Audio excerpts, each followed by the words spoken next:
Bíblia Original Codex, Yohanan Moshe ou Marcos, capítulo 9. Após nosso mestre ter ensinado a Pedro e à multidão sobre como vencer o ego através da dor da cruz e assim cumprir a vontade soberana do Criador, disse no início do capítulo 9, mal subdividido, assim: Dou garantia a vocês que existem aqui entre nós 2 homens que não vão experimentar a morte antes de verem o reino, vindo com todo o poder. Revelare. Nós já vimos esse revelare em Mateus, mas cabe aqui dizer algo registrado bem diante dos nossos olhos. Moisés e Elias, a Bíblia, estavam ali, pois 6 dias depois apareceram no delta de luz diante dos 3 discípulos mais próximos. Se Moisés e Elias estavam no cosmos material, naquele momento, pense 2 revelações inesquecíveis, algo sem palavras.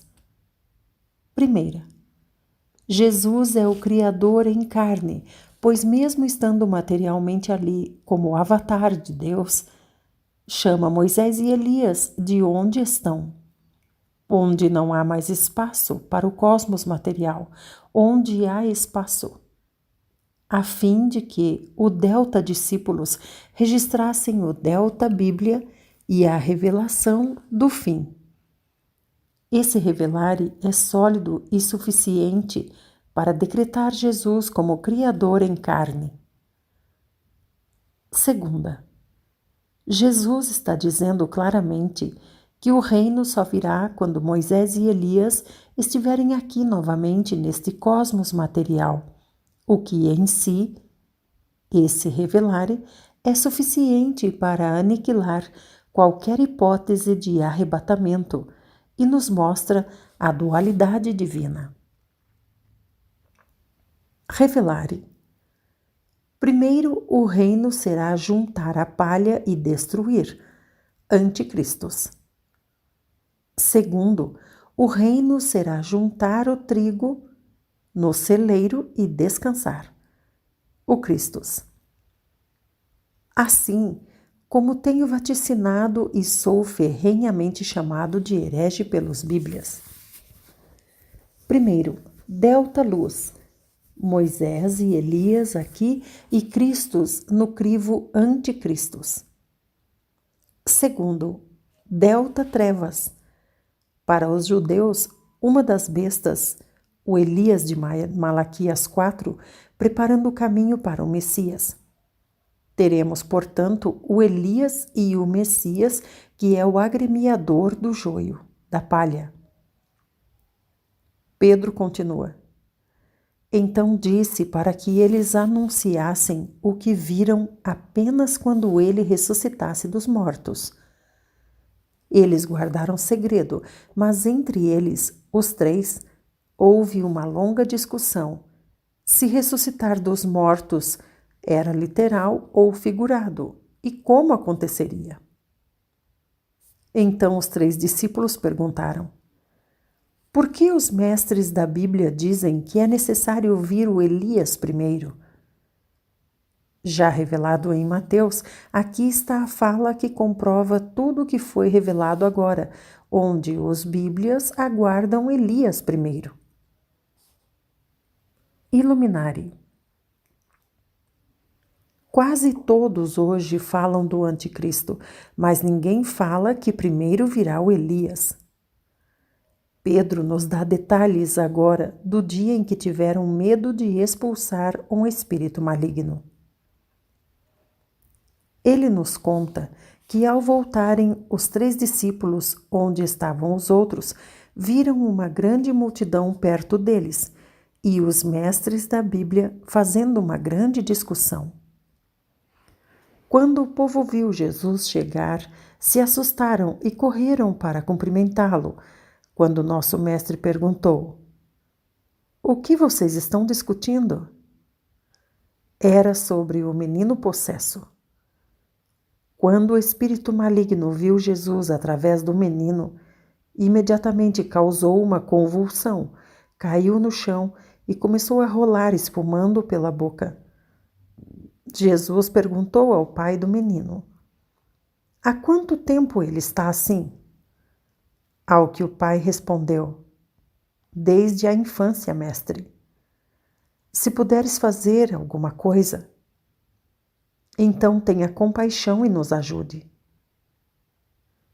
Jesus então o criva: como assim, se puderes?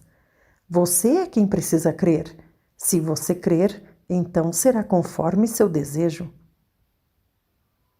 Quando o pai do menino viu que havia usado palavras erradas, imediatamente exclamou: Senhor, me ajude a vencer a minha incredulidade. Revelare. As palavras revelam se acreditamos ou não. Mas ao sermos crivados, então revelamos o que realmente está no nosso coração. Selá. A função do não e do mal é revelar o que realmente está em nosso coração. Este homem não foi atendido porque falou as palavras certas, mas porque, ao se humilhar diante do Cristo, revelou que o reconhecia e seu desejo era pleno. Então Jesus expulsou o espírito maligno daquele homem. O espírito gritou, agiotou violentamente o corpo do menino e saiu.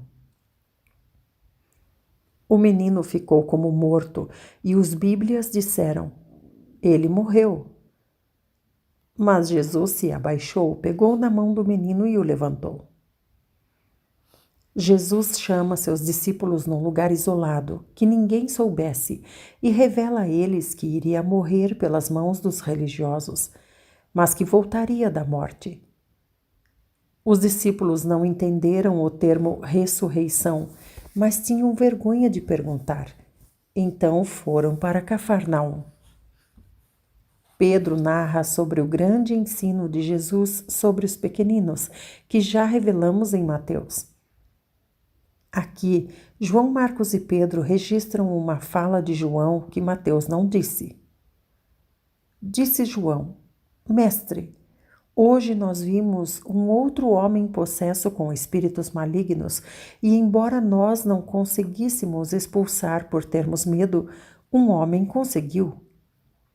Ele foi até o possesso e o expulsou em seu nome. Nós vimos isso e fomos lá impedir, porque ele, não sendo um discípulo como nós, não tem essa autorização. Revelare. O mestre respondeu: vocês erraram, não impeçam mais. Não há como um homem fazer o bem em meu nome e depois falar mal de mim logo depois.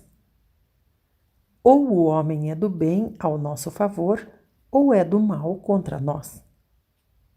Não existe aqui, portanto, grupos diferentes de discípulos, mas sim pessoas que acreditavam em Jesus e faziam o bem em seu nome. Pedro também nos dá algumas palavras de Jesus no contexto sobre os pequeninos. Jesus disse aos que não amputarem seus dogmas, tradições, para entrar no reino: os que não abandonarem suas tradições serão salgados com fogo. Aquele que não se salgar em vida e não tiver sabor, o fogo da rehologramação irá salgá-lo. Portanto, tenham sal em vocês mesmos, procurando a paz.